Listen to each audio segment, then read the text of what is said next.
brought to you almost live from the Dude in the Basement Studios. Why? Because that's where the good stuff is. It's Sips, Suds, and Smokes with your smoking host, the good old boys.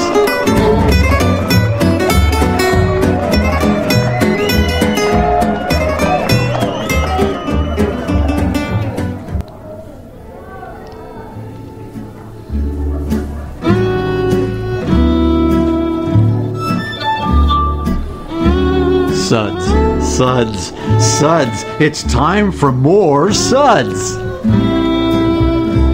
Hello and welcome to this Suds episode where everything good in life is worth discussing. I am one of your hosts here at the table, good old boy Mike. Joining me here at the table is good old boy Dave. You talking to me? Maybe. Probably not. It depends on how you look at it. And Reverend Mark. Hello. Oh, he just got through that with flying colors. I can't believe that. Our Suds segments are all about beer, and more beer, and this is our favorite things of 2014 Suds show. So definitely I am looking forward to this for sure. We've had a lot of beer that we're going to talk about today, and we're going to be tasting and discussing these beers and rating them with our Suds ratings, plus our signature belching sounds. Number one, not the model of this, but that sucks. Give me anything but a bud. Number two, standing out, a host that no longer come back on our show was that a belch? Number three, always sitting here at the table, is Dave, infamous for what a relief. Number four is some of our new co-hosts that have joined us from across the pond and elsewhere. Body should really not make that sound. Also what Juliana says to Dave on a routine basis. Yes. And of course there's what my lovely wife says, listen to that hang time, give me another. So those are the beers. Those are our Suds ratings that we'll be talking about today. We have had some really great beers for 2014, and today we're going to be talking about some of our favorite beers, and we'll also announce our nominees for the 2014 Good Belching Award, which I know most of you are very excited about that.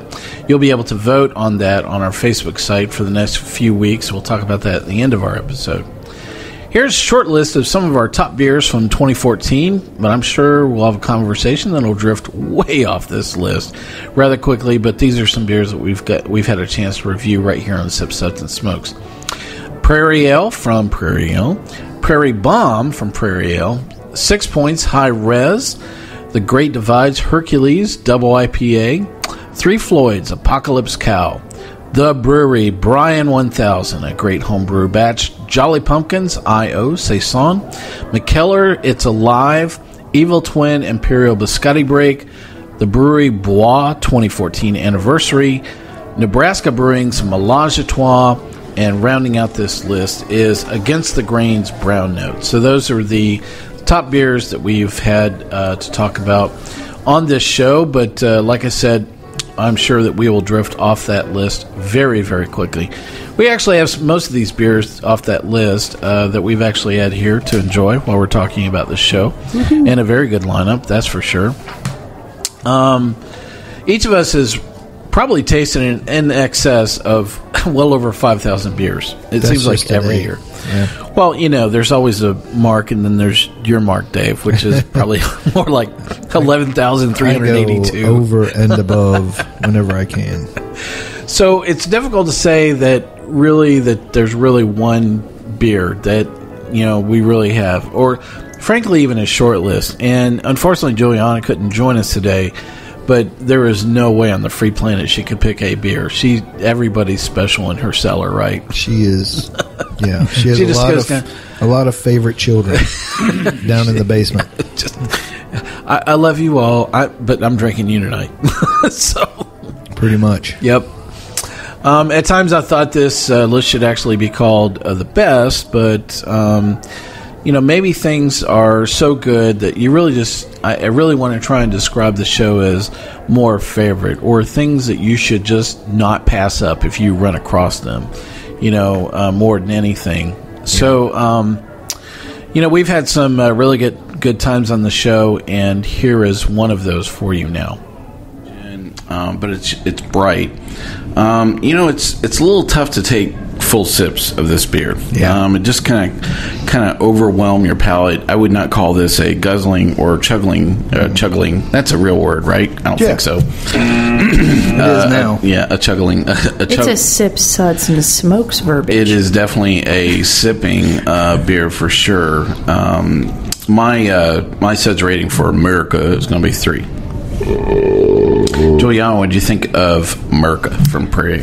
I dug it. I got a lot of creepiness, off of it, which is, Nelson, they're standing out in and front kind of of musty, too, a little bit. Yeah. But, I there's think that's me.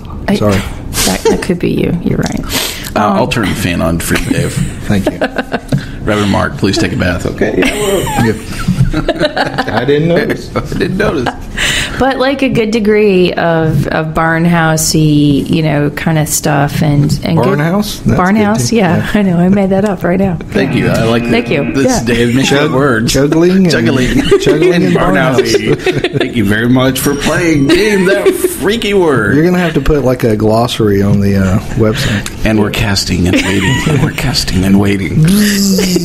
We're castellating. Yes, we're castellating. I think that's illegal in Tennessee. Probably. Man, we're doomed. Anyways, a good amount of citrus. I mean, it's true that you can't take a full sip, and this isn't a true lawnmower beer, but it's but it's You'd wreck your lawnmower. Yeah, you would, but it's still like a good, refreshing summer beer. Oh, there'll be nothing left on your palate after you take a swig of this. No, exactly. Yeah. It clears out everything. It's scraping everything out, and your nasal cavity. Your nasal cavity. Thank you for playing. Nuzzle. Chuggling, barnhouse, and nuzzling. Nozzle. And thank you for fun with words here. And we're casting and waiting and casting. And we waiting. really have not had that much to drink, folks. You wouldn't think it, though. That's pretty sad. This is just the first take. Wow. And if you're just now joining us, we're on our first beer. Anyways, I gave this a 4 as well. Oh, okay. 4. How about that? Yep. A body should really not make that sound. All right. Well, we're around with our first beer, and we've only made up 8 words if you're just now joining us. More to come. Yep. I know. I'm up next. Oh, my goodness. Someone take the microphone away. So, first up, we're going to talk about what was the one beer that just absolutely captured our hearts and attention, this year. We have had so many beers, but we've talked about a lot of great beers here on Sips, Suds, and Smokes. So, Dave, what's one of the beers that really stuck out to you that just kind of fell in this category? If somebody said, hey, what was your favorite thing from last year? It's hard, like you say, to pick one beer, and I would almost be picking a brewery that I discovered, Trinity Brewing in Colorado Springs, Colorado. Which I have to say thanks to Mike, Juliana, and I got to try a lot of great beers this last year from being on the show, and then also from being able to go out to Colorado for the GABF.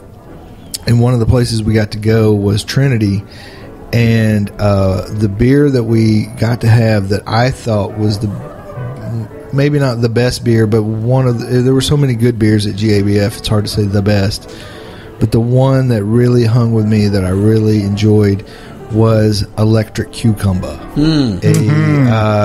It's a cucumber Saison Diete, or it's basically a Saison with cucumbers and seeds of paradise in it, and it is one of the most distinctive flavors I've ever tried, and luckily I was able to find a bottle and bring it today, so we got to taste it again today. Yeah.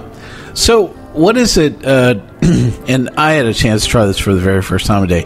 In fact, I'll actually offer up some tasting notes in just a second, but I mean, what is it about this that is so distinctive for you? And I mean, why would you pick that as, basically your favorite beer? Well, 2014 was the year where I really started appreciating Saisons and farmhouse ales probably more than I ever have before. And I had a lot of really good ones. I won't say that one was, clearly better than the others, but this is one, I like to make, I'm a home brewer, so I make beer, but I also like to make wine. And I like to make non-traditional wines. I make banana wine, cherry wine, pepper wine. Sorry, the wine geek in the room is calling foul. I know. Well, this is a beer show, so put your beer geek away. But I've made cucumber wine. I've made celery wine, different kinds of things. I think cucumber is one of those flavors that you can really go sideways with anytime you use it. It's a hard flavor to use and use it well, and they just did it. And Trinity has so many great beers that this is one that I just was like, I cannot believe how good this beer is. I just cannot believe how good it is. Yeah. So we had a chance to open this up and kind of enjoy this beer today. And, I've had a couple of Trinity beers. This one I had not had. And, I guess the thing that struck out to me the most, in fact, we were standing around talking about this, was I really can't believe how much cucumber they have managed to infuse in this beer. I mean, if you tried to come up with a cucumber perfume or anything that would just maintain the scent of a cucumber, I just don't know that you would be able to capture that where it would, that the essence of that aroma would be able to hang around so long. Yeah. And I think that's what they had to stuff like mounds and mounds and mounds of cucumber, or they found some way to take, the rind of the cucumber that has a lot of the essence of that aroma and, embed it in the beer itself, because I've never had anything like that. Definitely one of the most unique beers that I've run across lately. My Suds rating actually for the cucumber from Trinity is going to be a good solid 4, and a great beer at that. Just a phenomenal beer. We really enjoyed a lot of great beers from Trinity outside of the show this year, and we'll probably have a show on Trinity in a Brewery Takeover edition for 2015. I'm sorry. So I'm looking forward to that, because I just like saying the name of that. The other beer was, what is it? Your Mama Sucks, or what's the name of that? Slap Your Mama something. Slap Your Mama. Whatever. There's just one, Blow Up Your TV. Just some of that really great beers from Trinity. And they really strike me as they're right there in the heart of the market, in Colorado, which there are so many great brewers, in that region. And the fact that they've been able to create such distinctive products in that market is really a testament to the innovative characteristics of what they're doing with a lot of great flavors. But even some of the other more traditional beers that they're making are just knockout. Yeah, they're really good. So I'm looking forward to a chance when we get to talk about more of the beers from Trinity. But I'm so glad that you brought the Electric Cucumber and picked that as one of your top picks for 2014. Reverend Mark, what would you say would be your favorite beer for 2014? So hard to say, but as I sit here and meditate about it, I have to say I finally have come to a conclusion that the best beer I had this year was the new Glarus Brown Peach. Wow, that's cool, huh? I think part of it is it was a knockoff kind of beer in a way, and that as I read more about it, went online, it came and went. It may not ever be repeated. I think that there was, if you will, kind of a bumper crop of peaches at the right time of the year, and they just had the notion, let's try this and see where it goes. And as you know, the peach is a very delicate flavor, and have bittering around it too. Yeah, and it's an American sour ale as the base. But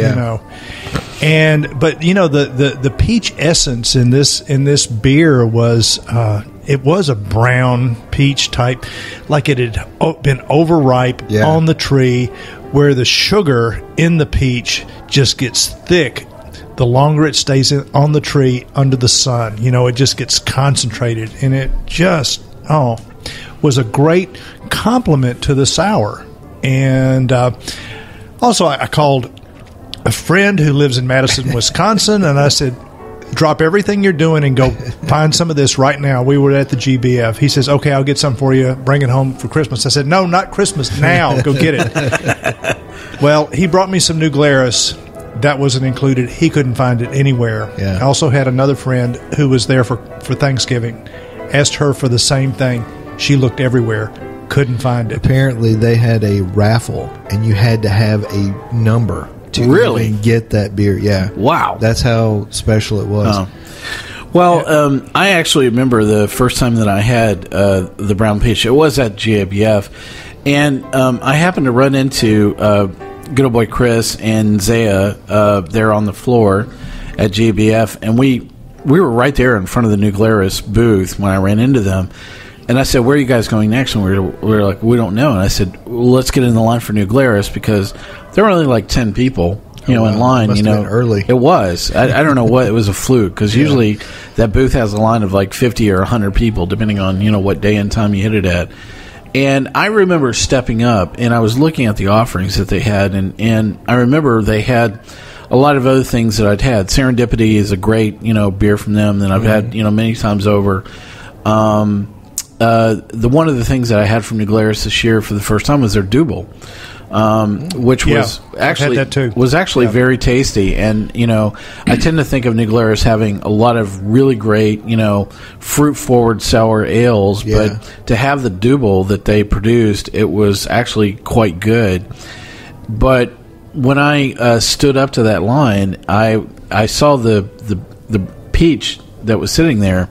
And I was like, well, I've never had that, so I'm having that. And I remember walking away from the table, all three of us, and I think I was the only one that picked up the peach. And I took 4 steps. And I was like, wow, okay, this has really captured my attention. And if you've ever heard me talk about other peach beers, there are actually, some beers that are always infused with flavor. It's one of those things where, is the peach complementing the beer, or is the beer complementing the peach? How's what's going on, and the element of balance, between those two. And that was the thing that really struck me so hard about that beer, was just how well balanced everything was. And the bittering in that I thought was one of the more unique aspects of that particular beer. I just was like, I don't think you could get that kind of bittering agent from anything else. It was something that the fruit was actually bringing to the table in terms of a bittering component. Instead of just completely fruit sugars that were present as well. It was actually bringing some bittering component that was there as well. Fabulous beer. I mean, really, really good. Yeah, they may have boiled a few pits in there. Who knows? So I was saying some of the pith, the part right around the pit. Yeah, get some of that. Yeah.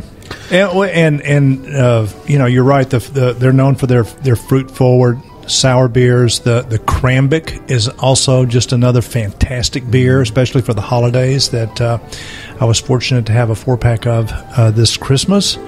Raspberry tart. Yeah, and then their Blacktop, the black IPA. They have a very good black IPA, the Blacktop. Yep. But another thing that I like so much about New Glarus is that they're just really not, primed to expand their distribution range. No, they are so committed to quality, and I appreciate that. I appreciate the fact that I have to ask a friend to come back to the South with some of this, because otherwise we're not going to see it. I respect them for that. Well, it's interesting. I mean, the first 2 breweries that we've talked about here almost have some very similar characteristics, in that the distribution range of both Trinity and of New Glarus is very, very focused. I mean, if you find those beers, beyond like a 300-mile radius from where the brewery is, I'm shocked, because you really don't find them, that far out, from where those breweries are at.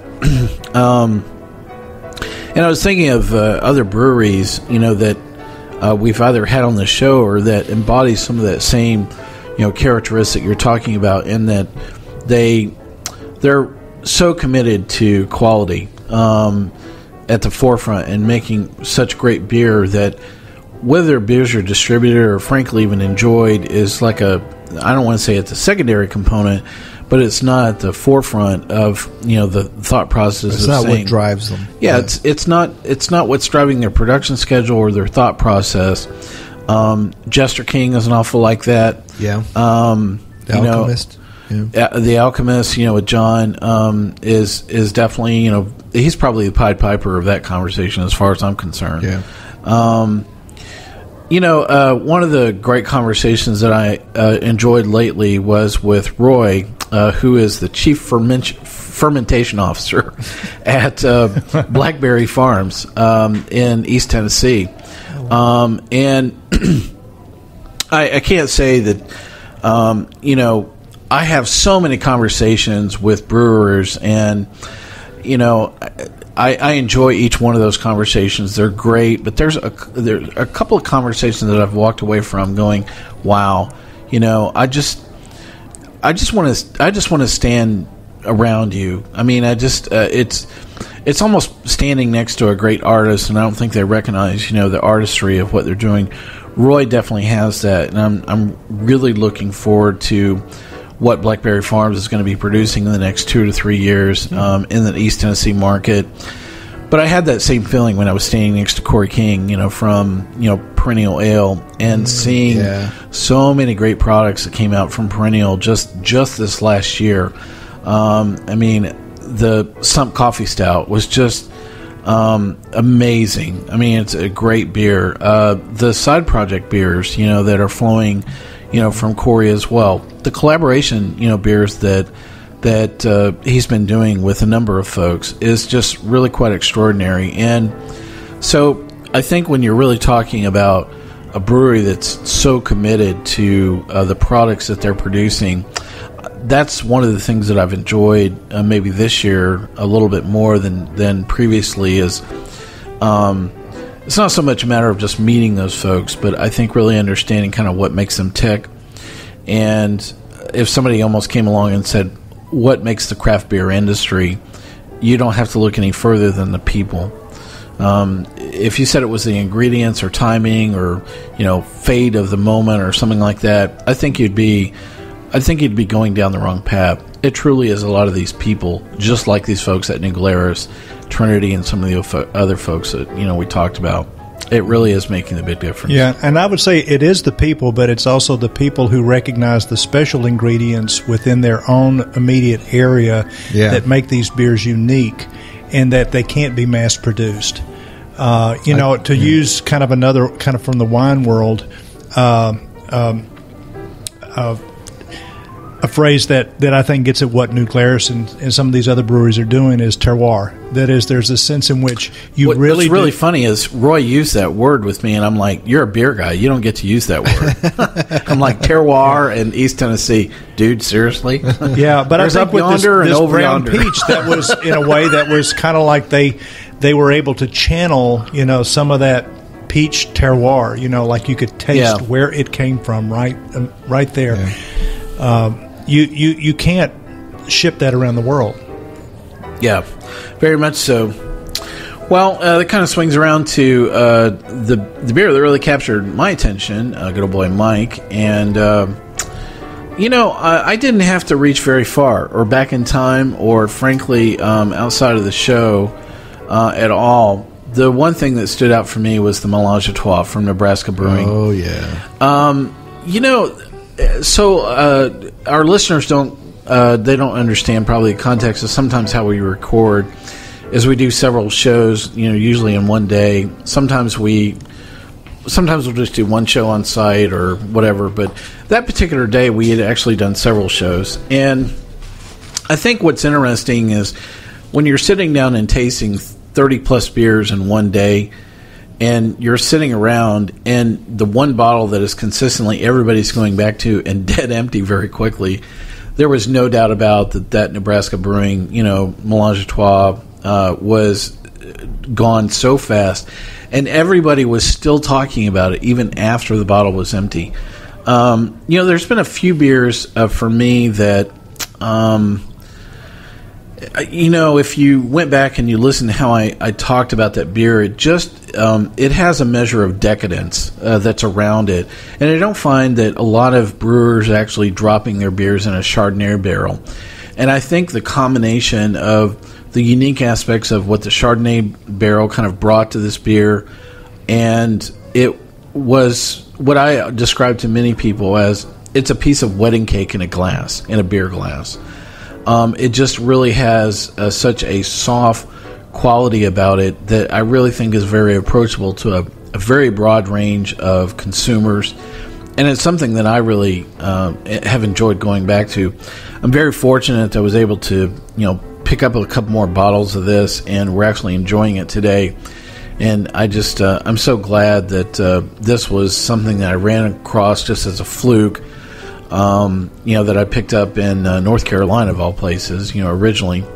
Our good friends at Best Way Grocery in Greensboro, North Carolina. Thanks, guys.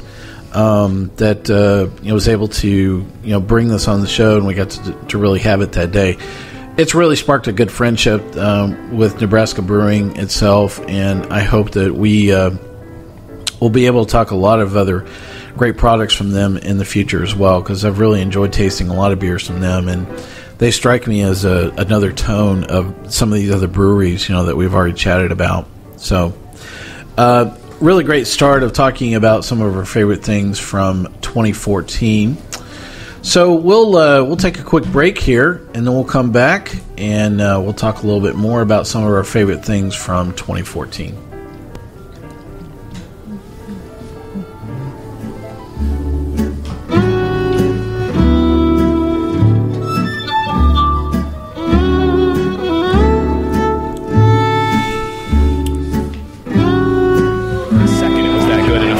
Finish the beer and you call all of your friends to come to the bar with you and you buy them around. And so I think maybe this one is about a 3.5. I would certainly finish this beer and I would consider ordering another. You have no idea what happens when you do half scores. I get dinged for that all the frelling time. That is so bad.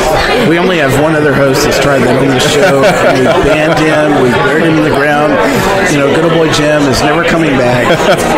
Feel free to pick a number from 1 to 5. I may have to cash in my extra point then. I'll give it a 4. I think I would consider ordering another of this beer.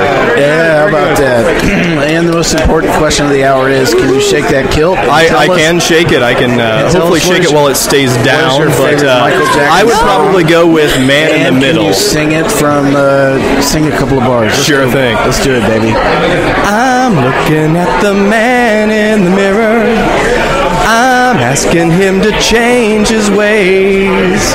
And that's really all the lyrics I know to it. Oh, man, that is really good. I have to say, that rocks. All right. Council, what do you think? 1 to 5. I give him a 4. Yeah, ooh, a 4. A 4, another 4. I'm going to give you a 5 because I like your kilt. Thank you. You know what? I'll give you a 4.5 since we're dealing on you can't do you chose to do an early Michael song. I'm going to give you a 5, baby. Thank you. That and the wardrobe alone and the stash, that's working pretty good. All right, man. That's a high bar to set right there. Great. Thanks, y'all. It's a pleasure. The thing you need to be thinking about is which beer you're going to enjoy here at the Cheeky Monk, I would have to say, after that rendition. I'm curious what you guys think about how this beer is actually going to do in the market. Is it going to go the way of the Grapefruit Project and kind of have like a 3-month spin and then die a brutal death, or is it actually? We went to an awful lot of bars, events, and bottle release, parties, and tons of industry tastings. I think one of the things that's very difficult for us on the show here is that we really only get to talk about such a small percentage of the things that we get exposed to. And sometimes it's a matter of, some things maybe we don't like, as well as some things that are not distributed, very widely, or just doesn't fit, kind of with whatever we're planning to do, on the show, at that particular time. So at the same time, I think there are a lot of beers that we run across that we'd love to talk about, and this is a great chance for us to talk about some of the favorite things that we've run across that kind of fall in this category of there were one-offs, or they were only available on draft, or it was for a very special event or something like that. I'm sure we've run across, stuff like this, through 2014. Dave, what's on some of your list of things that fall in this category for 2014? Well, the first thing that comes to my mind is when we were at the What the Funk event in Denver during GABF, was a beer that I just happened to stumble across. There's a brewery called Two Roads in Connecticut, and the beer is called Philsamic. And it is an American wild ale that is aged in red wine barrels with aged balsamic vinegar and I believe cherries. And I had it, and I had to stop and do a double take because I was like, what are these flavors going on in this thing? And I don't know if either of you guys got to try it that night, but it was something that I definitely hope gets produced more and gets distributed. I think they do bottle it probably, but it's one of those things where we can't get it here. So I'm going to treat it as a one-off kind of special thing. Yeah. And I hope I get to try it again.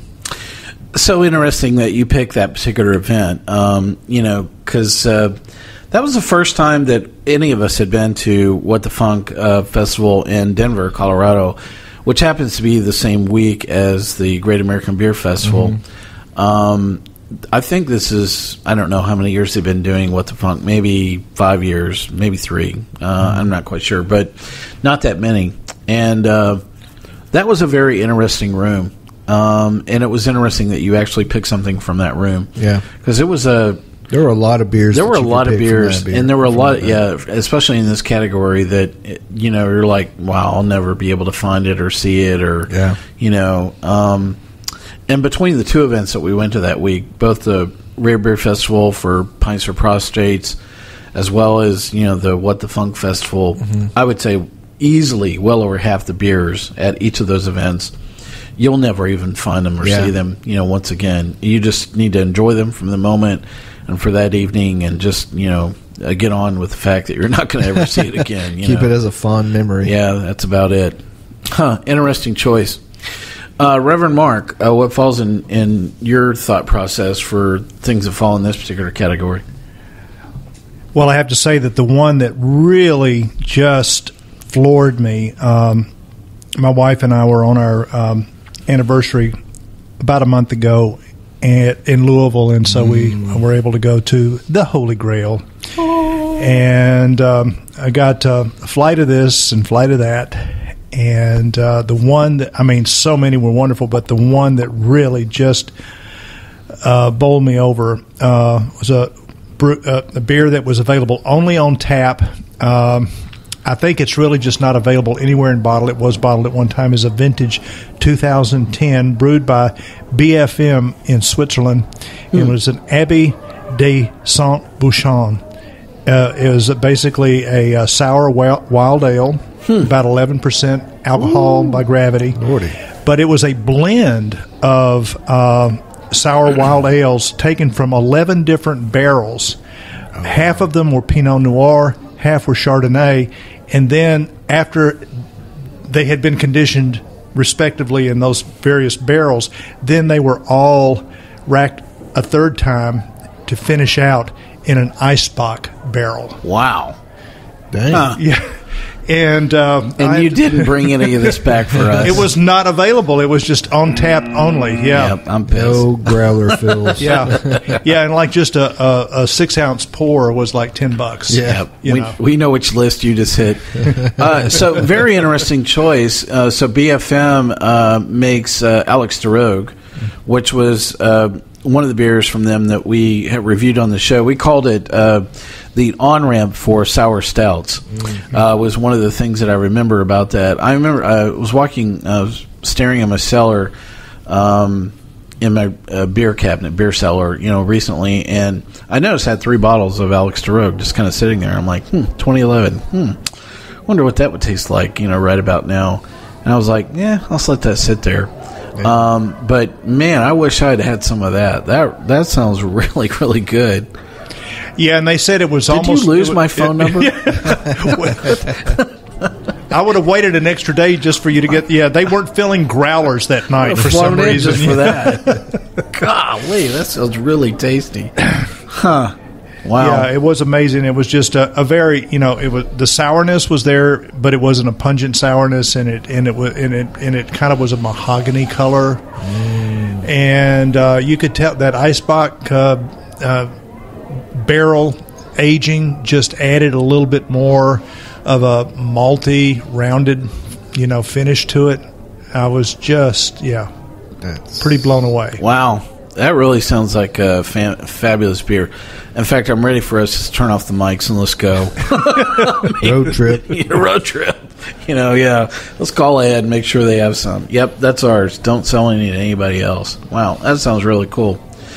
I was thinking about some beers that kind of, fall in this category, that I've had in the past. And I guess the one that had fallen in this category in the past was Prairie's Artisan Ales Bomb de Balcones, which is actually a beer that they make that they put in Balcones Distillery in their barrels. And it was one of my favorite beers that kind of fell in this category of there's just no way that you would have that beer. They only served it at like 2 festivals. Oh, wow. And that was it. And then, you couldn't get it anywhere else.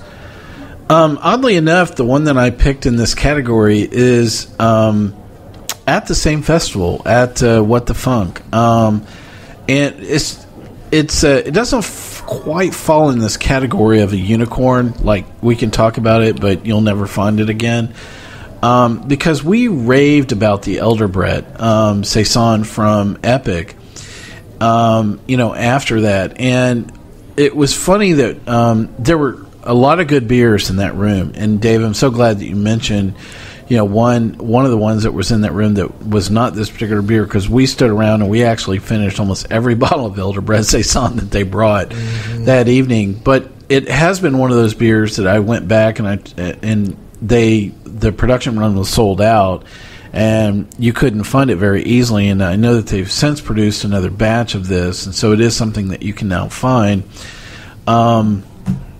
But, that's one of the difficult moments of some beers is not so much as the scarceness of the availability of that product. It's just because they don't produce it that often, and you have to understand, part of the production schedule that the brewery is coming around, for that particular beer. I'm still kind of swooning over, Reverend Mark's beer over here still, though. I'm like, man, that sounds good, we had some really great, some other great beers, even on the show that I know that have kind of drifted even off, some of the production schedules. Reverend Mark, I know that some of your favorite beers actually are no longer produced or no longer available, and I don't know if you wanted to chat about some of those. Well, yeah, one beer that, again, when we were in Denver for GABF, it is, the requisite heading up to Fort Collins for a day is just, it's a given.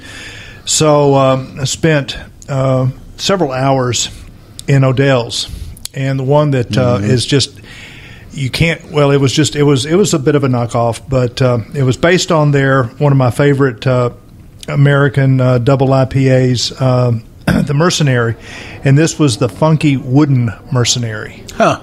And it was only on tap, and it's now, I went online just to check it out, just to make sure I was right about this, but it is a retired beer. I don't know if that means it's not going to be done again, but it certainly isn't available anywhere. Or they'll screw it up with something different. Yeah. But, Mercenary is one of my, top 2 or 3 favorite Imperial IPAs, American IPAs.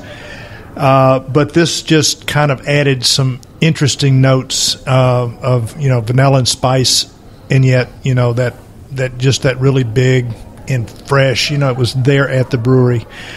So yeah, when I look through all of my different ratings for the year, next to the Brown Peach and the BFM beer that I just mentioned, this is just like bumping right up there as one of the top beers that I've had this year. Mm-hmm. Well, I'm curious what you guys think about, it seems like we've run into a lot of breweries now that are come up with this concept of having a limited release, beer.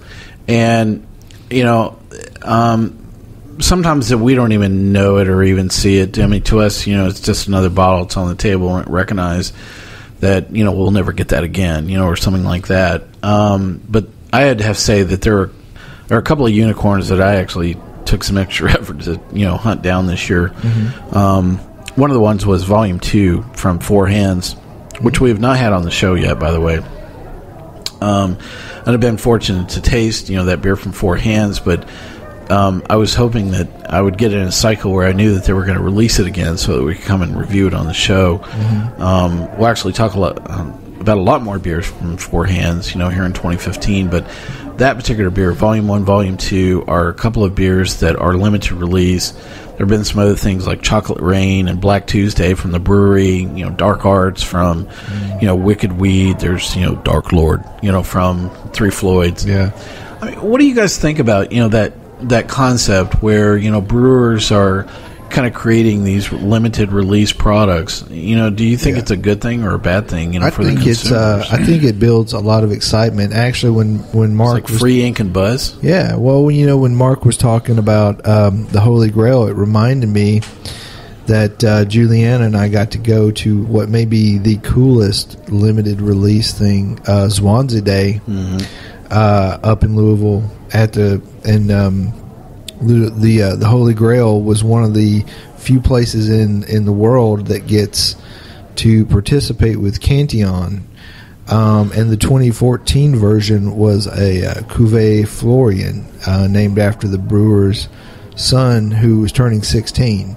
So they took some of their Grand Cru and blended it with another sour, a Creek, to make an amazing beer. And we got there the day before. We hung out. We went to made an experience, toured around Bardstown Road and things. Got up at 4 a.m. That day. Went and sat in line on the sidewalk until 8 o'clock when they opened up. We had our tickets that we had pre-purchased. And we got there early. We were like the 20th and 21st person in there. And as soon as you go inside, they are selling T-shirts, which she may have bought one. I don't remember. I don't care about T-shirts. But they were also selling vintage bottles of Cantillon that you had to. You get one, you have to open it and drink it there. So we started drinking at about 8 a.m.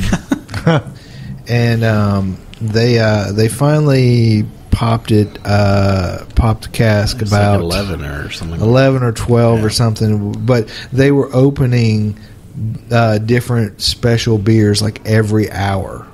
Well, so what a great example of this discussion about talking about limited release. And I didn't mention Swansea Day, when I was kind of going through this litany of limited release beers, but even I think what is more interesting about Swansea Day is the amount of experiential buzz, that is wrapped around Swansea Day as well, is that it's become a destination experience, to go through that as well, because they actually have a coordinated release that's only available like in 14 locations, like worldwide. Exactly. And it's the exact same beer. So it's really kind of come into this it's very strange space of combining release availability with a destination, as well.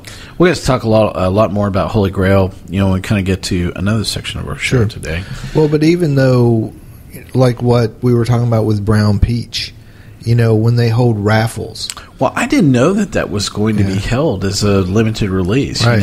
I really thought it was just going to be more like a seasonal release, component from New Glarus. Yeah. But you were talking about, too, earlier how some breweries minimize or just maintain a very tight distribution channel. And I think this plays into that as well, that even if you do have a broad distribution, there are certain things that you want to give the aura of being special. so you hold that distribution to just a few bottles. Yazoo does it with the Embrace the Funk on a lot of their stuff. Yeah. Different brewers do it, and I think it is a good thing. Well, it's an interesting, marketing concept.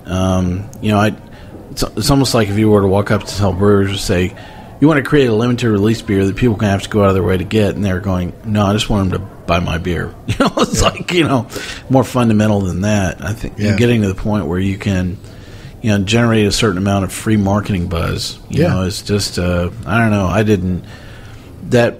That marketing concept seems to, I don't know if it has a half-life as well.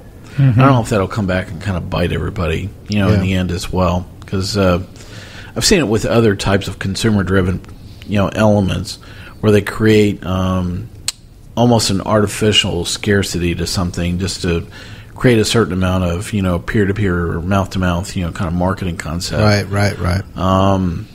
And I think the one thing that gets lost in that is it could really kind of backfire, on people if they, either they just are flat out lying to the consumer about the scarcity of that, or more the case, it reminds me about part of the discussion I remember about Dark Lord from Three Floyds. And this is not me calling it. This is actually the brewer saying that they were actually embarrassed at the level of quality of that beer that they actually released. That could be the biggest pitfall. That all of a sudden that you have an event and a scarcity and a bottle release, and the beer is not ready for prime time. Then you're done, because they'll never come back again. Well, and I think that's kind of built into this marketing concept as well, is that it is a limited release. It is kind of a risk and an experiment. And you're going, I think there's, a fine line between brewing and alchemy, and I think that they're kind of venturing into alchemy, and whether or not it really works, but I think, we don't always know. But I think a lot of brewers do it in different ways too, like when they do pilot batches, and they do like a special, like I know Dogfish Head in their original brew pub, the way they developed their line and a lot of their most known beers, where they started out doing them in the pilot batch, and then you kind of let people taste it and give you feedback. That's free marketing. I'm laughing because the pilot system at the Dogfish Brewery, at the Dogfish Brew Pub, is about 6 barrels, and the production barrel house for perennial ale is 8 barrels, and they produce everything on that. So I mean, it's just like, there's a pilot system, and then there's pilot system, then there's production system. It all depends on how you use it. I think another hindrance toward allowing just this really inventive beer to come out sporadically and at limited release is the question of distribution itself. That is, I look at New Glarus and all their products, not just the brown peach, but even their kind of their signature beers that are more widely distributed, Spotted Cow, are not really out there as much either. So they have an agreement with whoever their distributor is that we're just going to produce so many barrels of beer a year, and this is as far as it's going to go, and that's as far as we want to go. And I think that in some markets, some distributors become the tail wagging the dog. That is, when you really get to be well known, then the distributors start demanding that you produce more if they're going to work with you. And so I think it's a matter of what kind of marriage you have going on with distribution as well. That's well. Let's pause here, take a quick break. We'll come back. We're going to talk about what was some of our predictions for 2014, as well as talking about some of our Good Belching Zone nominees in our next segment as well. We'll be right back right after this quick break.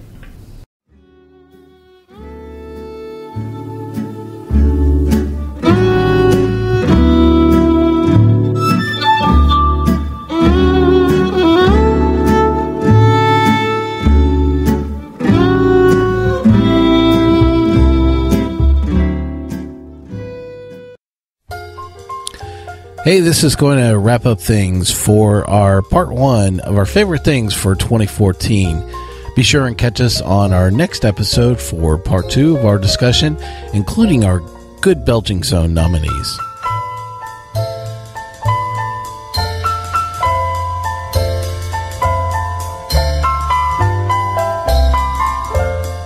Thanks to all of our listeners here at Sips, Suds, and Smokes. You can catch all of our episodes online anytime on iTunes, SoundCloud, TuneIn, Stitcher, YouTube, Uncle John's Basement, and Spreaker, our native media host. Our terrestrial radio stations are threatening to take us off the air at every single time until they open up that care package from us. And they go, wow, that's great beer. We should leave those guys on. If you would like to hear this show on your favorite radio station, threaten that programming director with another case of your favorite beer and send them a note and copy us as well. You can reach us online anytime at info@sipsudsandsmokes.com. Our daily tasting notes flow out on Twitter every single day at SipSudSmokes, and our Facebook page is always buzzing with lots of news. Listen, we did not ask you to do anything to enjoy this episode today, or contribute or listen to our sponsors, because we don't have any for this show. But listen, do us a favor and take the time to rate this episode if you're listening to us online. That's a big help to us. We get to see your feedback as well. I really appreciate it. I want to thank my co-hosts for being here for this great conversation and for always being great hosts here on Suds. Dave, thank you for being here. Thank you, Mike. Hit me up at Leave the Cork In at Sips, whatever it is. SipSudsAndSmokes.com. There you go. Dave's fan mail, definitely for sure. Reverend Mark, always a pleasure. Hey, great being here.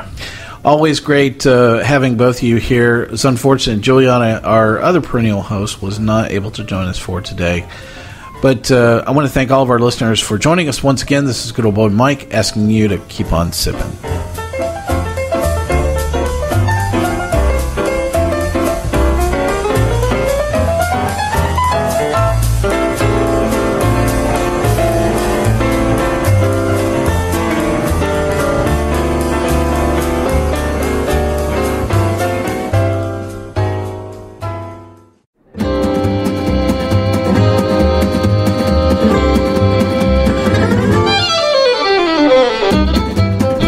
This has been a one-tan hand production of Sips, Suds, and Smokes, a program devoted to the appreciation of some of the finer slices of life. From the Dude in the Basement Studios, your hosts, the Good Old Boys, will see you all next time.